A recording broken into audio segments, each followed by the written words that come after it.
वीर बजरंग बली। लेकिन हनुमान जी भी धन्य है, राम काज करवे को आतुर।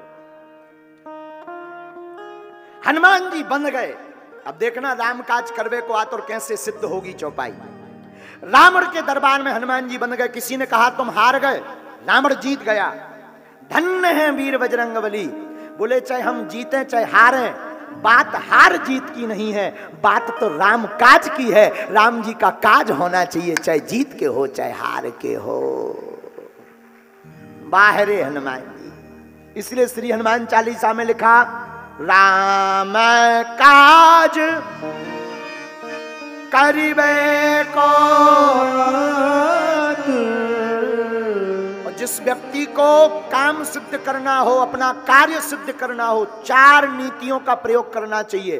और श्री हनुमान जी प्रथम ऐसे देवता हैं, इसलिए इनको महावीर कहा गया। लक्ष्मण जी हैं वीर, राम जी हैं रघुवीर, लेकिन हनुमान जी हैं महावीर। 4 नीति, साम, दाम, दंड और भेद, इन 4 नीतियों का प्रयोग लंका में किया है हनुमान जी ने। साम, साम यानी हाथ जोड़कर। सबसे पहले रावण के दरबार में गए, इतने बलवान हनुमान जी, बताओ भाई किसी तुम्हारे पास बंदूक हो, कोई हल्को सो कट्टा दिखाए, तुम तुरंत तान रुक जा ठटरी के बारे। हाँ, सावधान हो जा। पर धन्य है वीर बजरंग बली। क्या अद्भुत लीला। सबसे पहले रावण के सामने गए तो हनुमान जी बल नहीं दिखा रहे, हाथ जोड़े। और हाथ जोड़कर देखो तो शब्द शैली देखना। क्या कहते हनुमान जी? प्रभु कहते रावण को, हे रावण खायो फल प्रभु लागी भूखा। देखो तो प्रभु का प्रयोग कर रहे, स्वामी का प्रयोग श्री हनुमान जी कर रहे। पहले हाथ जोड़ रहे, शायद रावण मान जाए, लेकिन रावण हाथ जोड़े नहीं माना। तो हनुमान जी कहते विनती करो जोर कर रावण, हे रावण मैं विनती कर रहा हूं, लेकिन रावण नहीं माना। हनुमान जी बोले चलो पहली नीति तो फेल हो गई, अब दूसरी का प्रयोग करें। तो हनुमान जी दूसरी नीति दाम, दाम का मतलब होता है लालच। हनुमान जी रावण को लालच भी देते हैं। बोले क्या? राम चरण पंकज और धरहूं, लंका अचल राज तुम करहूं। हे रावण हमारी विनती मान जाओ, हम तुम्हें बताते हैं। लालच दे करके हनुमान जी कहते हैं अगर तुम राम जी के चरणों का ध्यान करोगे तो तुम लंका का अचल राज्य करोगे। लेकिन रावण नहीं माना। तब हनुमान जी समझ गए दूसरी नीति भी फेल, पर तीसरी सुनो। तीसरी नीति का प्रयोग साम दाम दंड। हनुमान जी रावण को दंड बताते हैं। हे रावण शंकर सहस विष्णु अज तो ही, हजारों शंकर हजारों विष्णु भी भगवान राम के कोप से बचा नहीं सकते। और राक्षसों को मारकर कछु मारस कछु मरदसे कछु मिली हस धर धूर, कछु पुन जाय पिका पुकारे प्रभु मर कट बल भूर। धन्य है वीर बजरंग बली। कछु को मारा, कछु को छोड़ा, कछु को घसीटा, कछु के रगड़ दो खर्रा जैसो हनुमान जी महाराज ने। तो यहां दंड का प्रयोग किया, पर दंड नीति भी फेल हो गई। तब हनुमान जी ने फिर भेद नीति का प्रयोग लंका में किया और वो पास हो गई हनुमान जी की भेद नीति। रावण का भाई विभीषण, विभीषण के घर पर हनुमान जी गए और जाकर के राम आयुध अंकित ग्रह शोभा वर्णन जाए, नव तुलसी का वृंद तहें देख हरस कपि राय। तुरंत विभीषण से राम राम तहि सुमरन कीना, हृदय हरस कपि सज्जन चीन्हा। यही सन हट कर हूं पहचानी, इससे पहचान बना लेनी चाहिए। तो हनुमान जी ने यहां पर भेद नीति का प्रयोग किया। सगे भाई को राम जी का पाठ पढ़ा दिया। और भेद में भी हनुमान जी ने 2 बार तीर मारा। एक बार घर गए, दोबारा जब लंका जलाई तो सबका घर जलाया, पर एक विभीषण कर ग्रह नाही, एक विभीषण जी का घर नहीं जलाया। तो किसी ने कहा हनुमान जी ने ऐसा क्यों किया? बोले इसका असर बाद में लगा। कई बार नीति तुरंत सफल नहीं होती, बाद में होती है। और नीति भी बड़ी खतरनाक होती है। जो बुद्धिमान लोग होते हैं वो नीति से ही लड़ते हैं। हाँ, लेकिन धन्य है वीर बजरंग बली, धन्य है हनुमान जी। नीति ये बाद में असर हुई। जब हनुमान जी चले गए तो एक दिन रावण ने विभीषण को घर बुलाया, इधर आओ, एक बात बताओ, जो बंदर आया था सबसे पहले तुम्हारे घर पे गया, पूरी लंका जलाई, बस तुम्हारा घर नहीं जलाया। लगता है तुम्हारी कोई साठ गांठ हो गई। कुछ हो गया।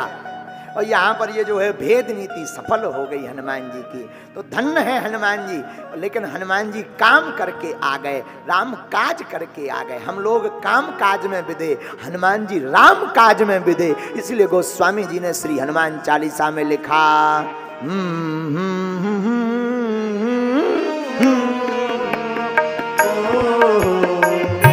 राम काज करिबे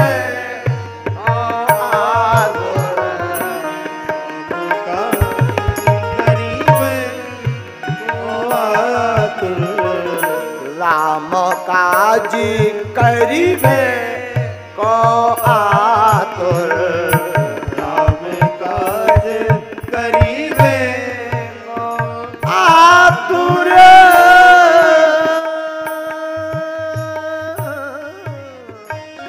आगे की गोस्वामी जी चौपाई क्या लिखते?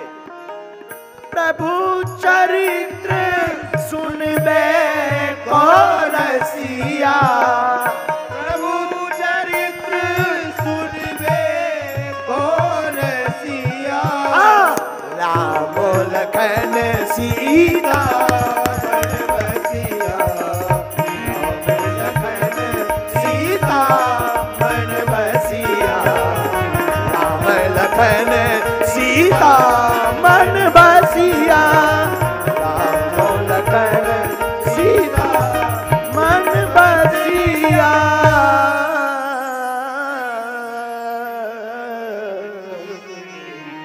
राम लखन सीता मन बसिया, राम लखन सीता मन बसिया, बसिया बसिया बसिया।